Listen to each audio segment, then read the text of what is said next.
ഒരു പടം കണ്ട് ക്ലൈമാക്സ് ആകുമ്പോഴേക്കും ഇതിൻ്റെ സെക്കൻഡ് പാർട്ട് വേണമെന്ന് തോന്നിയിട്ടുണ്ടോ? എനിക്കുണ്ട് കേട്ടോ. അതും ചില ചെറിയ പടങ്ങൾ. അതിൽ ആദ്യത്തേതായിരുന്നു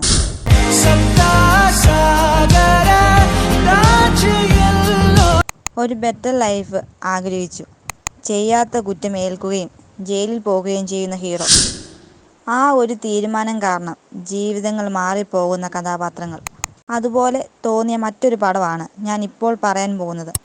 വലിയ സ്റ്റാർ കാസ്റ്റിംഗ് ഒന്നുമില്ലാത്ത, പക്ഷേ സ്റ്റോറി കൊണ്ട് അതൊന്നും ഒരു പ്രശ്നമേ അല്ല എന്ന് തോന്നിപ്പിച്ച ഒരു ത്രില്ലർ. ഒരു cute couples. Leena Martin. Wedding ആനിവേഴ്സറിക്ക് സസ്പെൻസായിട്ട് ഗിഫ്റ്റ് കൊടുക്കണമെന്ന് കരുതുന്നു മാർട്ടിൻ.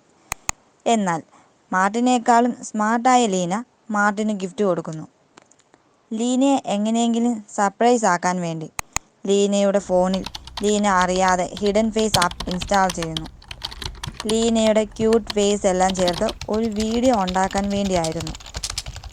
എന്നാൽ അതിനുശേഷം ശരിക്കും സർപ്രൈസ് ആകുന്നത് മാർട്ടിനായിരുന്നു. ബാക്കി കഥ കണ്ടു തന്നെ മനസ്സിലാക്കുക. പടത്തിൻ്റെ പേര് അധോമുഖം.